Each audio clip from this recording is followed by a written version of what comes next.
کبھی آپ نے رات کی خاموشی میں بیٹھ کر دل سے دعا مانگی ہے؟ وہ لمحہ جب دنیا کی ہر آواز بند ہو جاتی ہے، جب آپ کا دل صرف اللہ کی طرف متوجہ ہوتا ہے اور آپ کے الفاظ نہیں بلکہ دل کی گہرائی کی چیخیں آسمانوں تک پہنچتی ہے۔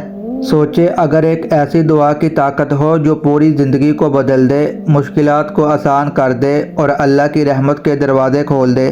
رات کی تنہائی میں کی جانے والی دعا کا اپنا ایک عالم ہے۔ دن کے شور میں انسان ہر طرف مصروف رہتا ہے، خیالات اور فکریں اسے گھیر لیتی ہے، لیکن رات کے سناٹے میں انسان کا دل سچائی کی طرف زیادہ کھلتا ہے۔ دعا صرف الفاظ نہیں بلکہ دل کی گہرائیوں سے اٹھنے والا ایک خاموش نعرہ ہے جو رب کی بارگاہ تک پہنچتا ہے۔ اسلام میں دعا کو بہت بلند مقام حاصل ہے۔ قرآن و حدیث میں بارہا دعا کی اہمیت بیان ہوئی ہے۔ نبی کریم صلی اللہ علیہ وآلہ وسلم نے فرمایا، دعا مومن کی ہتھیار ہے۔ اس کا مطلب یہ ہے کہ دعا مومن کے لیے سب سے طاقتور ہتھیار ہے جو ہر مصیبت اور پریشانی کے خلاف مؤثر ہے۔ لیکن صرف دعا کرنا کافی نہیں، اس کی قبولیت کے لیے دل کی کیفیت اور خلوص ضروری ہے۔ رات کی تنہائی میں کی گئی دعا کی سب سے بڑی خصوصیت یہ ہے کہ انسان دنیا کی دکھ و پریشانیوں سے آزاد ہو کر صرف اللہ کی طرف متوجہ ہوتا ہے۔ اس وقت دل کا ہر جذبہ سچا، ہر نیت خالص، ہر آرزو صرف اللہ کی رضا کے لیے ہوتی ہے۔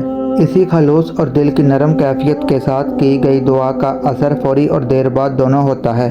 کبھی ایسا لمحہ آتا ہے جب انسان دعا کے دوران اپنی آنکھوں میں نمی محسوس کرتا ہے، دل دھڑک رہا ہوتا ہے اور الفاظ رک جاتے ہیں۔ یہ لمحہ دعا کے اثر کا سب سے روشن نشان ہے۔ یہی لمحہ انسان کی روح میں سکون، امید اور اعتماد پیدا کرتا ہے کہ اللہ ضرور سن رہا ہے اور اللہ کے فیصلے ہمیشہ بہترین ہوتے ہیں۔ رات کی تنہائی میں کی گئی دعا نہ صرف مشکلات کو کم کرتی ہے بلکہ انسان کے اندر کی روحانی طاقت کو بھی جگا دیتی ہے۔ یہی وہ دعا ہے جو زندگی کے موڑ بدل سکتی ہے، تقدیر میں خوشیاں لا سکتی ہے اور انسان کو اللہ کے قریب لے جا سکتی ہے۔ میری دل سے دعا ہے کہ اللہ آپ کی تمام دلی خواہش کو پوری کرے، آمین۔ اگر آپ چاہتے ہیں کہ آپ کو مفید اور سچی تعلیمات روزانہ ملے جس سے آپ کی آخرت بھی سنور جائے تو ہمارے پیج کو لائک اور سبسکرائب لازم کریں۔ شکریہ۔